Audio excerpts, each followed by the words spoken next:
Good day, Ma'am Windlin Liwanag de la Paz. I'm Apple Mayandoy. For this module number 3 and assignment number 3, I'll choose the topic of the history of BSP or history of Banko Sentral ng Pilipinas.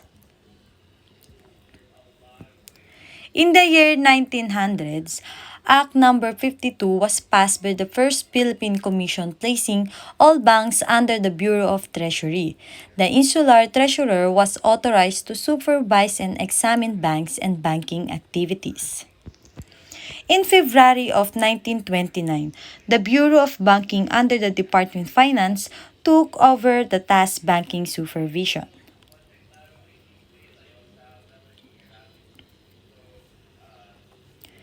In 1939, a bill establishing a central bank was dropped by Secretary of Finance Manuel Rojas and approved by the Philippines legislature.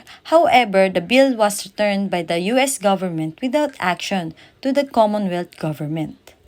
In February 1948, President Manuel Rojas submitted to Congress a bill establishing the Central Bank of the Philippines, defining its power in the administration of the monetary and banking system, amending pertinent provision of the Administration Code with respect to the currency and Bureau of Banking, and for other purposes.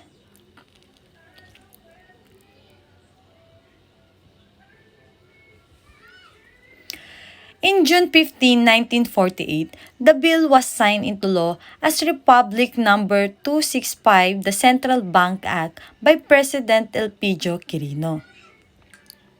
In January 3, 1949, the Central Bank of the Philippines, or CBP, was inaugurated and formally opened with Sergeant Miguel Cuaderno as the first governor. In July 3, 1993, the Banko Sentral ng Pilipinas was established to replace the CBP as the country's central monetary authority.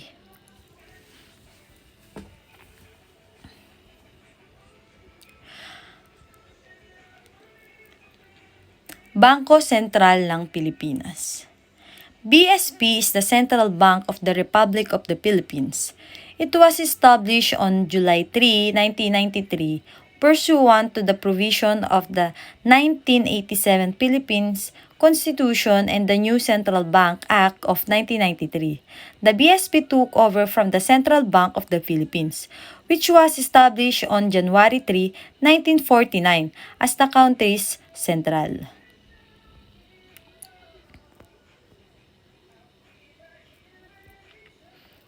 Banko Sentral ng Pilipinas Vision. The BSP aim to be a world-class monetary authority and a catalyst for a global competitive economy and financial system that delivers a high quality of life for our Filipinos. The mission.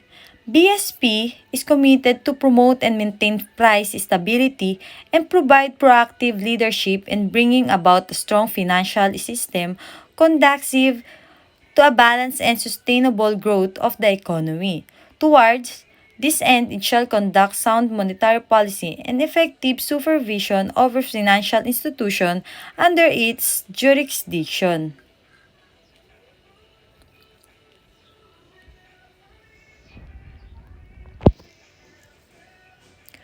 Function and operation of objectives. The BSP primary objective is to maintain price stability conducive to a balanced and sustainable economic growth. The BSP also aim to promote and preserve monetary stability and the convertibility of the national currency. Function and operation responsibilities. The BSP provide policy direction in the areas of money, banking and credit. It supervises operation of banks and exercises regulatory power over non-bank financial institution with quasi-banking function. Under the new Central Bank Act, the BSP performs the following function, all of which relate to its status as the Republic's Central Monetary Authority.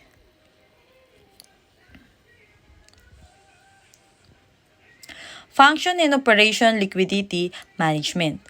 formulates and implements monetary policy aimed at influencing money supply consistent with its primary objective to maintain price stability.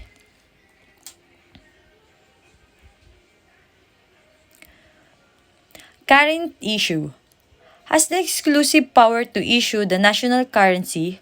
All notes and coins issued by the BSP are fully guaranteed by the government and are considered legal tender for all private and public debts. Lender of last resort. The BSP extend discounts, loans, and advances to banking institutions for liquidity purposes.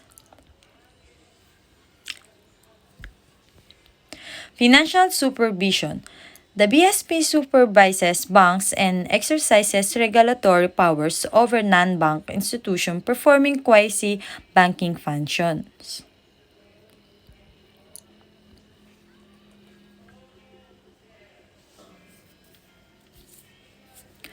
Management of foreign currency services.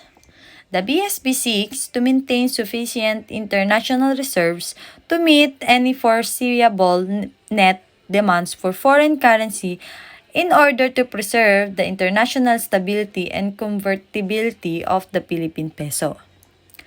Determination of exchange rate policy determines the exchange rate policy of the Philippines. Currently, the BSP adheres to a market-oriented foreign exchange rate policy such that the role of Banko Sentral is principally to ensure orderly condition in the market. Other activities, the BSP function as the banker, financial advisor, and official depository of the government. Its political subdivision and instrumentalities and government-owned and controlled corporation.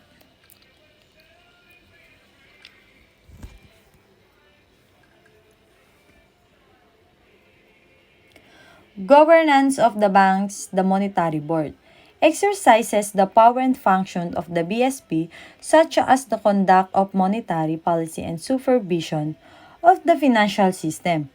Its chairman is the BSP governor with 5 full-time members from the private sector and 1 member from the cabinet. BSP in the Philippines. BSP Main Complex.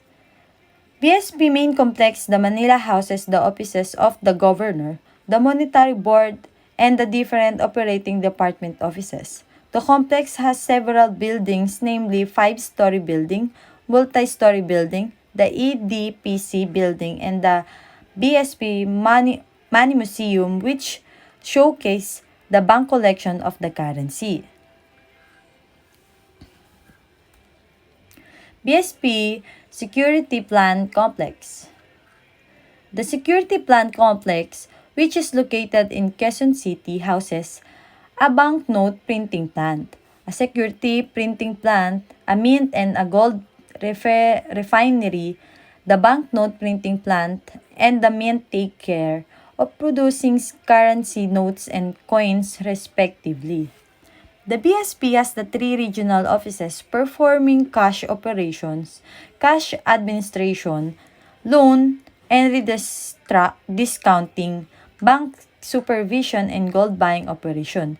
These regional offices are located in La Union, Cebu City, and Davao City, and 19 branches all over the Philippines. Financial institution. What are financial institutions? Government agency or private-owned entity that collects funds from the public and from the other institution and invests those funds in financial assets such as loan, security, bank deposit, and income-generating property. Act as intermediaries between saver and borrowers are differentiated by the way they obtain and invest their funds. Identified types of financial institution. The first one is depository financial institution. Any group that includes commercial banks, savings, and loan association Mutual saving banks and credit union conduct business by accepting public deposit, which are insured by the federal government against loss and channeling their deposit money into lending activities. The second one is non-depository financial institution such as brokerage firms, life insurance companies, pensions funds, and invest companies. Funds their investment activities directly from the financial markets by selling securities to the public or by selling insurance policy in the case of insurance companies. The last one is other types of credit unions, stock brokerage firms, and asset management firms. Capabilities and objectives of financial institution. Common objectives. Maintain the balance between the returns and risk. Act as act as an intermediary between the capital market and debt market. Responsible to transfer funds from investors to the companies.